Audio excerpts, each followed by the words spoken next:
Hey, what's going on, guys? DLegend here. Today we are going to be talking about a few different things in Kingdom Hearts Union Cross. First and foremost, there are a few new updates, so let's go into the notices and have a look at them. So first of all, there is a high score challenge, so I will be running this in another video for you guys, so make sure you guys check that out. And make sure you guys subscribe to the channel for more Kingdom Hearts Union Cross content. I thought I'd just let you guys know that I will be posting lots of videos in the near future, so make sure you guys are subscribed to the channel and hit that notification bell so you guys are notified once I upload a video. So yeah, the high score challenge is here. We do get a bunch of gems again. There's no high score challenge medal, which is unfortunate as usual, but it's been like that the past year and a half, 2 years now. But hopefully they eventually will listen to us and give us some high score challenge medals. Anyways, there is the Keyblade Wielder Appreciation event where you get PSM boosters. There's 30% of each booster in total. So just do 10 quests in total, just get the 30 boosters and you're set for the rest of the month basically. Aside from that, there are returning avatar boards, and these are Kingdom Hearts 2 Roxas, Naminé, and then Terra, Aqua, and Ansem avatar boards. So they're really cute. And they're great avatar boards for the parts, but they're not great boards skill-wise these days. So unless you really want one of these medals, just skip it. Honestly. Although this the Roxas and Naminé boards do give 5x Illustrated Aerith, which were exclusive medals in avatar boards back in the day, and you can't pull them either. I don't think. And then Terra and Aqua, nothing crazy there. Ansem, nothing crazy there either. But yeah, they're all 1500 jewels. Consider one of these two maybe, but not the other ones, I'd say. And then aside from that, we do have one returning banner, and then 3 other banners. So let's talk about these once we're in the shop. So let's talk about Xian first, because Xian is back, but it's a 10-pull Mercy, which is kind of different considering all the other medals right now are 5-pull Mercies. All the other banners are 5-pull Mercies. So Xian, quick reminder for you guys, if you guys don't know what she does already, she is a medal that does renew reverse medal supernova. So that's unique because she is an upright medal and renews reverse medal supernova. But this is a really useful medal for the for Keyblades like Dark Gnaw, or other Keyblades that run reverse medals and reverse supernova medals. Aside from that, what she does is some decent damage, not an amazing multiplier, not an amazing max strength there, but yeah, the main takeaway from this medal is that she does supernova renew for reverse medals, and then yeah. She's an upgrade medal. So 10-pull Mercy, I don't know if it's worth it per se now at this point in time. I'm assuming they'll reprint her again in the future for a 5-pull Mercy, or just include her in more banners, because she is getting a little old. She came out right after the TVA medals came out, so she's not super new and she's not super relevant in my opinion, but she definitely has her place, and I just wouldn't pull for a 10-pull Mercy, so I would skip this banner for sure. Unless you really, really want a copy of her, then in which case maybe go ahead and pull for her. But again, at the end of the day, they are your jewels. You guys decide what you want to do with them, and just have fun with this game. Otherwise, there are 2 other banners, and they are going to be Supernova ++ Kingdom Hearts 3 Reaper and Sorcerer. So let's go ahead and talk about Reaper first, because it's first. It's a 5-pull Mercy for this banner. You do get 3 Kingdom Hearts 3 medals, 1 trait medal for Reaper, 3 power gems, 10 VIP coins, and a bunch of fodder. So this medal is a copy medal, and it has a maximum strength of 44,518. For 2 turns, it increases your medal strength plus 1,000, and then it also copies the medal that is set after this medal. So if this is in slot 1, you'll copy the medal in slot 2, and just use the exact same special attack as the medal in slot 2.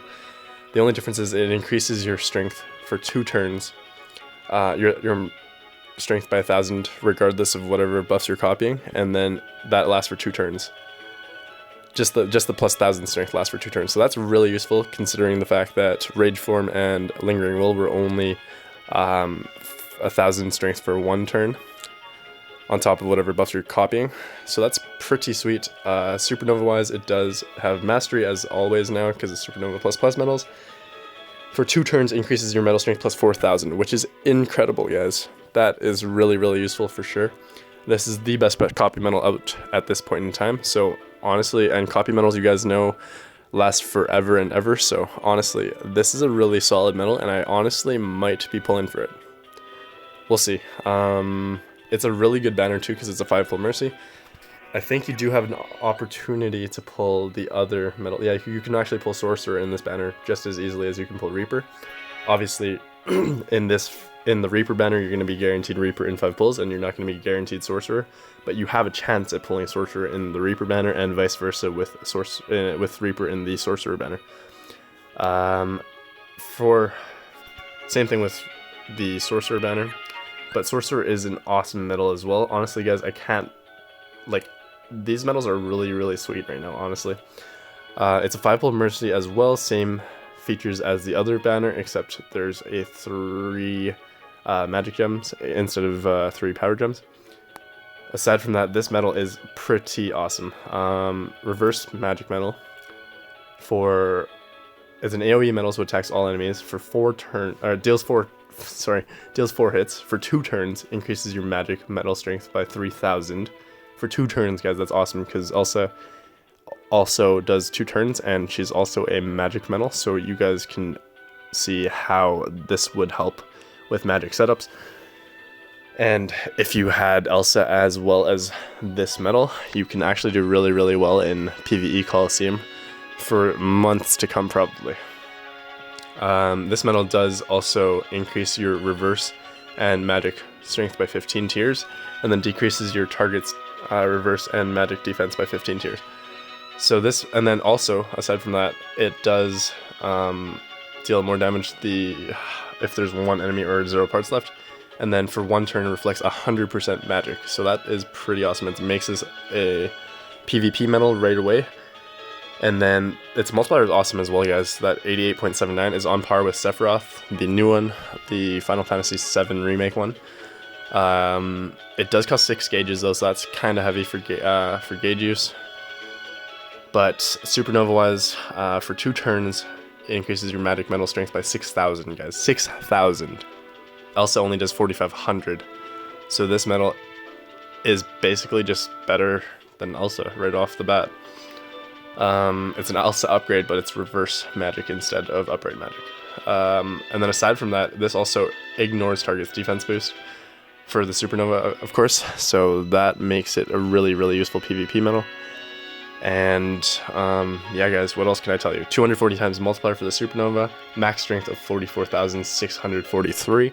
So this medal is awesome. Such a solid medal, in all honesty, and I can't recommend it enough. I just need to figure out which medal I'm pulling for now, because this medal is literally a copy of Sephiroth and Cloud that are in the Final Fantasy VII Remake banner. However, this medal doesn't increase your general strength and doesn't debuff the enemy's general defense, which is the only main difference between this medal and the other ones. But at the same time, this is really good for PvP because it does reflect 100% magic damage, and then it also does ignore target's defense boost with its Supernova attack. So honestly, guys, you give a little bit and you take a little bit. This medal is built for PvP as well as PvE content, whereas Sephiroth and Cloud are more so built for just PvE content rather than being purely for PvP, if that makes sense. But they obviously can be used for PvP as well. So this is a 5-pull Mercy, and same with Reaper. So honestly, I'm going to have to decide which one to pull for, or if I'm going to be pulling for the Final Fantasy VII Remake deal. The main advantages of pulling for one of these is that you're guaranteed the medal that you're pulling for within 5 pulls. So if you have 15,000 jewels, you're going to be guaranteed 1 copy of that medal that you're pulling for, and you have a chance at getting the other one. And these are both really, really solid medals, especially because of the Supernova effect lasts 2 turns with the buffs respectively for them, with 44,000 strength for Reaper and then 6,000 strength for Sorcerer. So honestly, guys, it's tough to decide. And then the Final Fantasy VII Remake deal has a really solid banner as well, because you can, a lot of you guys have been pulling multiple copies of medals before the Mercy, and then those don't count towards the Mercy. And honestly, getting Cloud and Sephiroth would be an amazing combination, and it's really tempting for me because I really do like those medals. The artwork as well as the actual like medal itself, the mechanic wise, they're awesome medals, guys. All three of these banners are amazing banners right now. I would pass on the Xian banner, like I said, but these three banners are all awesome. So you guys have to decide where to use your jewels. If you've already started a Mercy for the Final Fantasy VII Remake banner, I would just continue with it. But if you really want one of these two medals, or if you really want one of the medals from Final Fantasy VII Remake, maybe just pull on those. There's 10 days left for the Reaper and Sorcerer banners, and then 17 days left for the Final Fantasy VII Remake deal. So guys, just take your time in deciding. I've saved up 24,000 jewels, which is honestly almost unheard of for me because I don't save jewels anymore these days apparently. But we do have the big bonus challenge coming up soon, and 3,000 jewels, or 2,000 or 1,000 jewels depending on what rank your party is after this raid week. So 8,000 jewels for me coming in the bank because my party is top 10 right now in Ursus. So that means 3,000 jewels, and then 5,000 from the big bonus challenge. So guys, I have over 30,000 jewels. I could technically Mercy both of these, or Mercy once from the Final Fantasy VII Remake deal and then pull for one of these as well. But I'm just going to wait it out a little bit and just kind of decide from there, because it's not like I can't pass content or anything right now. Obviously, it can't be the top in PvE or PvP without pulling for some of these medals that are meta right now. But at the end of the day, do I really need to compete in PvP and PvE and be top, like top 1% of the entire game? I don't necessarily think so. I'm mostly having fun with this game and trying to stay as competitive as possible while trying to be free to play. But yeah, guys, that is basically the end of the video. Let me know if you guys have any comments on any of these banners. Yeah, they're honestly such awesome medals, and I wish I had jewels to pull for all of them, and I wish I got at least one copy of each of them, but that's not gonna happen right now, unfortunately. But 5-pull Mercies are pretty sweet for anniversary. So anyways, let me know in the comments below if you guys are pulling for any of these banners, and if you guys are kind of just questioning what to pull for. Make sure you guys have a look at what medals you guys already have, because if you have Elsa per se, like for my counterpoint, I could have Elsa, like one of my PvE setups would be something similar to this, and then I could have, instead of Mickey there, I could probably put the Sorcerer medal and just absolutely destroy, and then I could switch Aerith out for a copy medal as well, and copy Sorcerer for that 6,000 strength for 2 turns, and then on the second turn of any PvE mission, I could just destroy the enemy because I have so much strength buff for magic medals. But, yeah guys, just kind of decide what you guys need for yourselves. Personally, my power setup is pretty strong right now. I could definitely use a copy medal to replace Angelic Amber, because that max strength is not very strong nowadays. And also the supernova effect from the Reaper medal is awesome, and its special attack is obviously just better than Amber's as well because of that 1,000 strength for 2 turns. But yeah guys, that's the end of the video. Make sure to subscribe to the channel for more Kingdom Hearts Union cross content. I will be running the high score challenge really soon here. And make sure you guys pick up your boosters as well. Don't forget about these, they're really quite useful throughout the entire month. There's 13 days left in the month, so make sure you guys take advantage of that as well. Anyways, catch you all soon. Have a great day guys. DLegend signing out.